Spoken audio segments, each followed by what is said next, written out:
Olá, senhores, olá, senhoras, pessoas bonitas e pessoas não tão bonitas assim.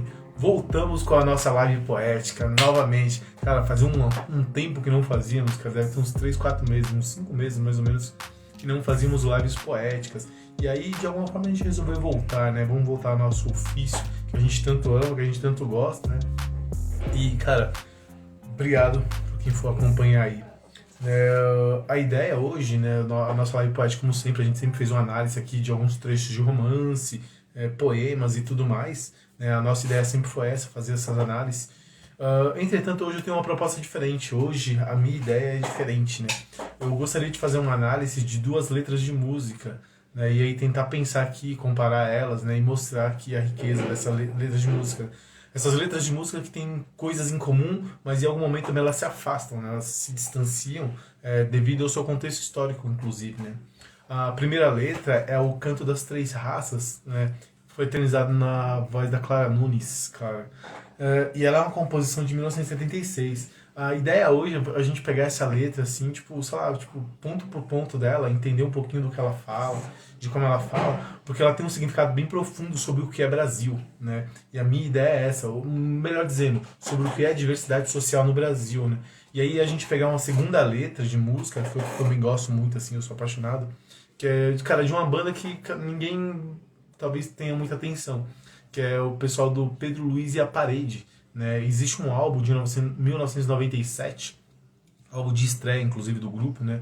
Uma composição do Pedro Luiz, o vocalista da banda, em que o nome da letra é Ser Estupi, o nome da música é Ser Estupi, e também vai falar de diversidade social brasileira, só que ela vai cair para um outro lugar, né? Eu resolvi fazer essa comparação porque, cara, e acreditem, essa semana eu tava dando aula sobre, esse bimestre dando aula sobre diversidade social na escola, e aí eu dei isso como exercício para meus alunos, daí eu entendi que, cara, aqui cabia uma live, assim, porque dá pra falar muito sobre isso aqui, sabe? Essa comparação dessas 2 letras, tentando olhar, né? Então vamos deixar de delongas, vamos pro nosso objetivo aqui. Cara, o Canto das Três Raças, música eternizada pela Clara Nunes, ela começa da seguinte maneira, e presta atenção no primeiro estrofe, né? Primeira frase. Ninguém ouviu um soluçar de dor no canto do Brasil. Eu não vou reproduzir a música aqui, porque depois eu vou ter que jogar esse vídeo no YouTube e o YouTube me sacaneia, né? Por causa dos direitos autorais. Mas pega o passo a passo da letra, cara, isso seria importante, cara, ouvir, porque essa letra em particular, a estética dela, musical, casa muito com a letra, cara. A letra diz muito sobre a estética musical, né? Ninguém ouviu um soluçar de dor no canto do Brasil. Um lamento triste sempre ecoou, desde que o índio guerreiro foi pro cativeiro e de lá cantou. Cara, essa coisa do canto triste, né? A música já começa com a ideia do um solo no canto do Brasil, essa coisa do cantar, né? Mas eu sempre fico pensando se é só o cantar ou é lá nos cantos do Brasil, né? E aí você tem essa coisa do índio, né? Eu sempre me pergunto, onde tá essa questão? Envio, cara, envio sim. Vamos lá? E aí ele começa, desde que o índio foi pro cativeiro e de lá sondou. A letra, ela começa com um primeiro elemento, né? Que é um elemento, para falar do Canto das Três Raças, o primeiro elemento é o índio, né? E aí a gente tá falando dessa questão do índio. Perceba uma coisa que vai descendo aqui, cara, essa questão do canto de dor, né? Essa coisa que ecoa. E aí ecoa na primeira raça, ecoa no índio. E aí na sequência ela vai cantar. Negro entoou um canto um canto de revolta pelos ares, no quilombo dos palmares, onde se refugiou. Perceba uma coisa nesse andar aqui. A ideia da dor e do canto, ela está sempre presente, né? Embora a figura do negro aqui aparece muito mais como alguém que, né, se revolta, né? Mas o canto é uma forma de dor, o canto é uma forma de revolta, cara. Assim, e isso é interessante, você olhar isso aqui. E aí continua, né? Fora a luta dos inconfidentes, pela quebra das correntes, nada adiantou. E aí continua. De guerra em paz, de paz em guerra, todo o povo dessa terra, quando pode cantar, canta de dor. E é muito maluco, assim, porque é quase que a formação do Brasil mesmo, assim, essa primeira parte, né? Ele tá falando da questão, cara, que pra sociologia é algo que é muito comum, é terra, lugar de conforto, é terra cômoda, né? Onde a gente vai lá no Gilberto Freire, né? Pra quem é sociólogo entende aqui do que eu tô falando, né? O Gilberto Freire é um sociólogo que vai pensar a questão das 3 raças no Brasil. né? E isso é que forma a identidade social brasileira. A contribuição que essas três raças dá culturalmente para o Brasil. E a letra, ela faz questão de pegar a questão do canto, cara. Como a música brasileira, o cantar brasileiro, né? Essa questão do cantar pela dor, mas cantar, né? Ela é muito típico da nossa identidade, cara. E que ela, de alguma forma, ela atravessa as três raças. Lutar e cantar é muito nosso. E aí quando eu falei que, cara, a gente tem que ouvir essa letra, tem que ouvir essa música, né, de 76, é muito importante, porque tem uma partezinha da letra que ela vai começar.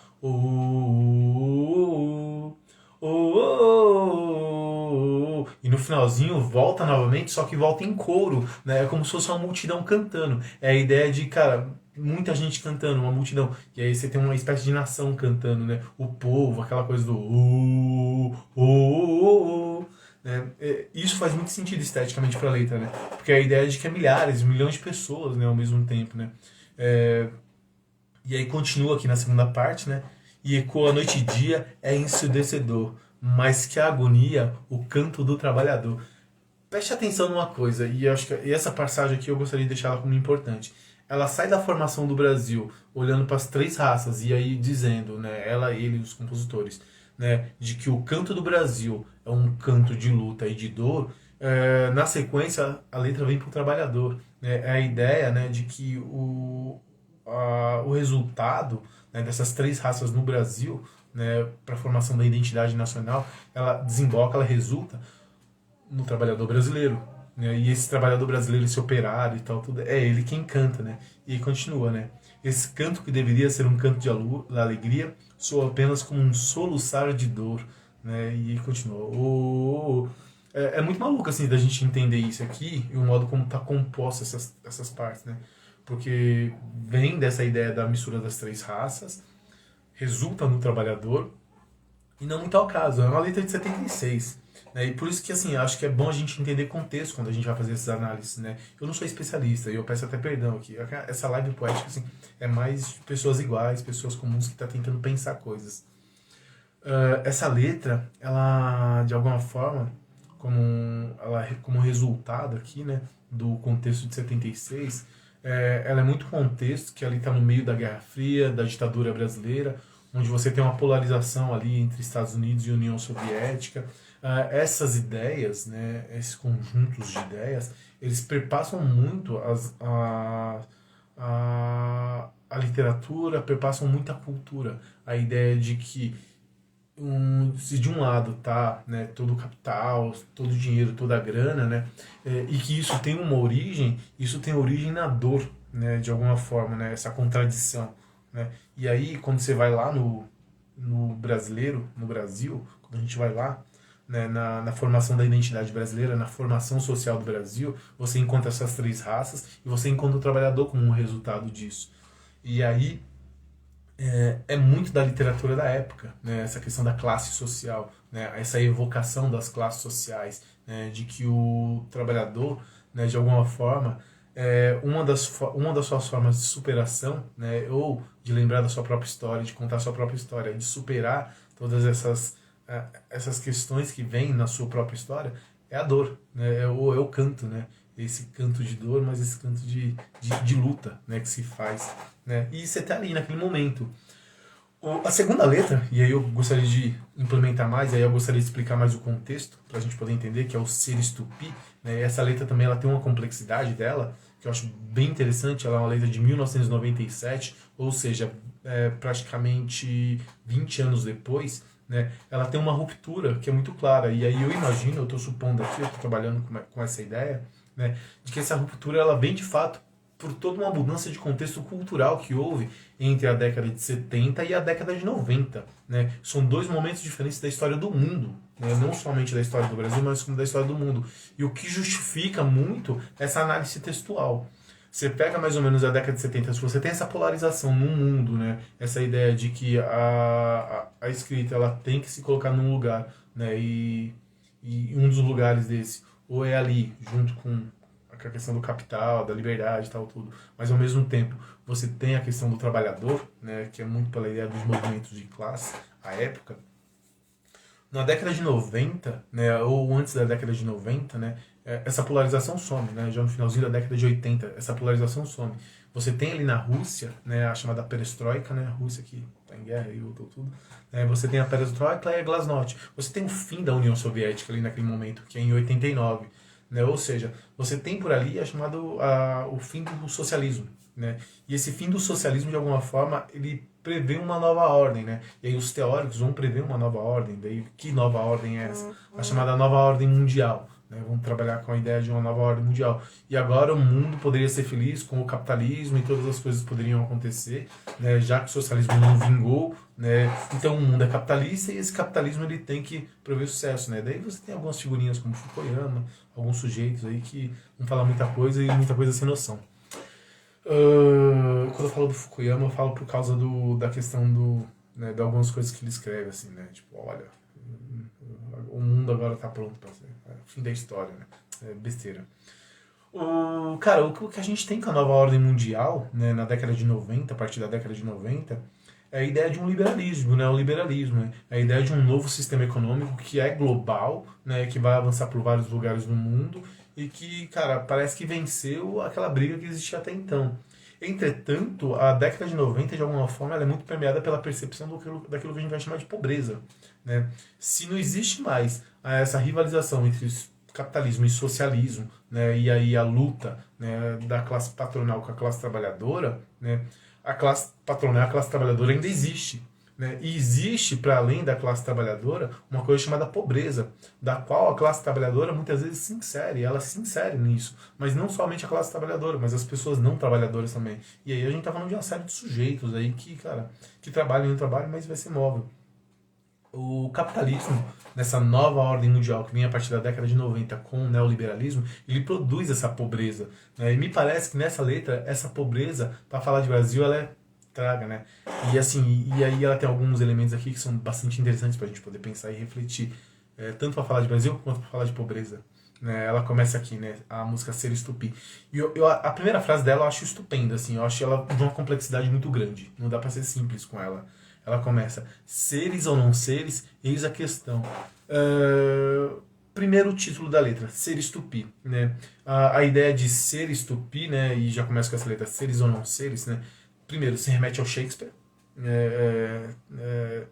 To be or not to be, to be or not to be, that's the question. Né? Ser ou não ser, eis a questão, é o Shakespeare. Mas a ideia do ser estupi vem muito de uma ideia oswaldiana, do Oswald de Andrade, quando ele escreve o manifesto antropofágico dele, né? Onde ele fala o manifesto tupi, aquela coisa, né, que existe, né, da identidade social brasileira, do tupi, né, de ser tupi, ou de ser brasileiro. E aqui cabe uma ideia de separar, né, nesse manifesto tupi, algo que a Semana de Arte Moderna de 22, que esse ano faz 100 anos, notou que os movimentos literários anteriores nunca haviam notado lá em 1922, né? Que é a ideia de olhar para um Brasil mais profundo, para o Brasil que é de alguma forma um Brasil real, né? Aquilo que o Machado de Assis já chamava de Brasil real, né? É que o Machado de Assis está na capital, ele está olhando para a capital, né? Ele não está olhando para o Brasil profundo. Mas existe um Brasil profundo que vai ser muito mais aprofundado depois com Guimarães Rosa, e que a Semana de Arte Moderna de 22 faz questão de explorar e faz questão de romper com aquela literatura que vinha de Portugal, com aquela literatura portuguesa, aquela coisa bonitinha, né? E, bom, espero que tenha voltado. E aí, voltando, que eu não sei onde parou, parece que deu uma reconectada aqui. Vamos ver. E aí, a Semana de Arte Moderna de 22 tenta voltar para um Brasil mais profundo, tenta olhar para o Brasil porque é o Brasil de fato. Né? E assim, é o Brasil de uma multidiversidade, é um Brasil que são muitos, né? É um Brasil que de alguma forma não se para apenas no sujeito da capital, ou não é apenas o branco português ou descendente de português. O Brasil são muitos, né? E assim, esse contexto ele é muito importante, porque o Pedro Luiz, quando ele vai escrever essas primeiras frases, ele já está fazendo remetendo ao manifesto antropofágico, essa ideia da nossa identidade nacional, quem somos realmente, quem nós somos, né? E aí quando fala seres tupi, eu acho engraçado, parece uma brincadeira, né? Tipo, é como seres extraterrestres, seres tupi, são únicos, são coisas de outro universo, somos coisas de outro universo, né? E aí aqui na primeira fase, né, que vai fazer uma remessão ao Shakespeare, né? Seres ou não seres, quem somos, né? Quem somos nós? O Shakespeare, ele é muito legal nesse sentido do questionamento da existência. E o Pedro Luiz ele é muito sacado quando ele pega essa coisa e vai trazer pra música dele. E aí ele continua, né? Raça mutante por degradação. Seu dialeto sugere um som, o jeito de falar, cara. O jeito como a gente fala. E assim, o nosso jeito de falar, independente de como esteja, é muito musical. E eu acho que isso é muito em contraposição àquele português de Portugal, que não tem nada de musical, assim, ele é duro, é aquele sotaque mais pesado, né? E o nosso não, o jeito de falar, independente de onde a gente venha, seja do sul, seja do norte, onde quer. O Brasil ele tem muito isso, cara, na sua proposição, essa noção de que, cara, o modo como a gente fala tá sempre sugerindo coisas, né, a musicalidade, né, e aí a gente já tem a primeira aproximação aqui, né, do que é o canto com o canto das três raças, né, a ideia de que a música talvez seja o nosso lugar, né, o lugar onde a gente consegue sublimar melhor quem somos, né, a música consegue sublimar melhor quem somos, né, e aí ele continua aqui, por seu dialeto sugere um som, e raça mutante por degradação, daqui a pouco eu volto aqui, que é interessante também. Ele continua. Seus dialetos sugerem som, são movimentos de uma nação. Olha a noção de nação aqui, identidade nacional, cara. E ele continua, né? Raps, hips e roupas rasgadas. Ouço acentos, palavras largadas. É a ideia de que, cara, acento onde não tem, né? Colé, né? O cara do Rio de Janeiro, colé. O cara coloca um colé quando é qual é. Né? Você pega no sul, você tem a mesma coisa. Você pega no norte, principalmente, em vários lugares. Você tem essas coisas dos dialetos, né? E aí não adianta, a gente somos desse jeito. E ele vai partir para um outro momento aqui, na segunda parte, né? Sem arquitetos, casas montadas, né? Pelas calçadas, sem arquitetos, casas montadas, estranho projeto, né? Olha a maluquice, assim, tipo, é o nosso jeito de ser, assim, de fazer as coisas no improviso, né? É o nosso improviso, é o jeito como a gente fala, a gente canta, mas a gente também vive do improviso, né? Acho que isso ele vai colocando. E aí ele vai justificando aqui de alguma forma, né? Ou pelo menos, né, colocando os lugares onde isso vai acontecendo, né?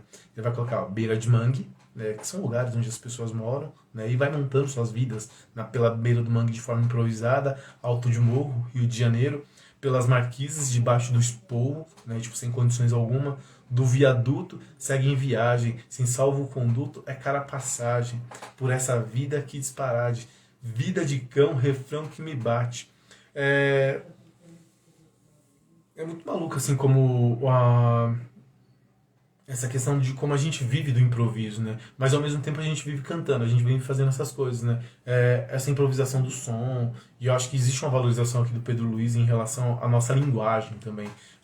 Acho que a valorização da língua, aqui, o modo como a língua ela sugere um cantar, talvez seja a principal característica dessa letra. Né, de como ela se mostra, de como ela se coloca pra gente, né, e mesmo com toda a pobreza. E aí separa-se, né, pode ver que ele por ser uma letra de 97, perceba que talvez não faça mais sentido aqui falar em classes sociais, do trabalhador e tal, tudo, mas ele separa a noção de que a nossa vida, né, ela tá separada pela pobreza, cara, porque o pobre, e aí independente se ele for trabalhador ou não, que situação que ele esteja, ele produz nação. Assim como as três raças produziram uma nação, o trabalhador produz uma nação, a pobreza ela também produz uma nação. E aí ele resgata isso. E é muito maluco como aí no final ele vai colocar aqui, ó, de Porto Alegre ao Acre, a pobreza só muda o sotaque. Né? É a ideia de que os nossos sotaques eles mudam pelo Brasil, mas a pobreza é a mesma para todos, cara. É muito maluco que o Brasil ele tem essa singularidade na pobreza. E essa singularidade na pobreza, essa vida pelo improviso, por suportar essa vida que a gente tem e caminhar, né? Cara, é o jeito como somos, é o nosso jeito de ser brasileiro. Essa noção de que vou olhar mais para a questão, né, do o que é ser pobre e o que não é, né? Já fruto muito de um contexto social, separa essas duas letras. As duas brincam com a ideia de que, cara, somos um povo muito musical, né? Uma vai pegar o caminho da dor e da luta, e a outra vai pegar o caminho da ideia do que é ser brasileiro, é o improviso, né? Vamos improvisar cantando, né? E morando, vivendo e cantando no improviso. As duas letras, elas têm essa condição de trabalhar essa questão do que é a diversidade social, né? São interpretações extremamente ricas, né? Eu acho que tanto o Mauro e o Paulo César Pinheiro quanto o Pedro Luiz são extremamente felizes na construção dessas letras. Foi duas letras que, cara, me bateu, eu sabia que diziam a mesma coisa, eu falei, vou levar para meus alunos, e ao levar para os meus alunos, eu entendi que eu podia levar também aqui para uma live, trazer para uma live. É importante isso, cara, da gente pensar essas coisas, pensar Brasil e como o Brasil se coloca, assim. Bom, minha live foi isso e eu queria falar sobre isso hoje. Agradeço a todo mundo. Se alguém estranhou que o formatinho tá aí, é porque eu vou colocar no YouTube depois. Se eu colocar na diagonal, né? No YouTube fica ruim. Daí eu coloco assim, quem sabe mudar. Eu baixo e jogo lá.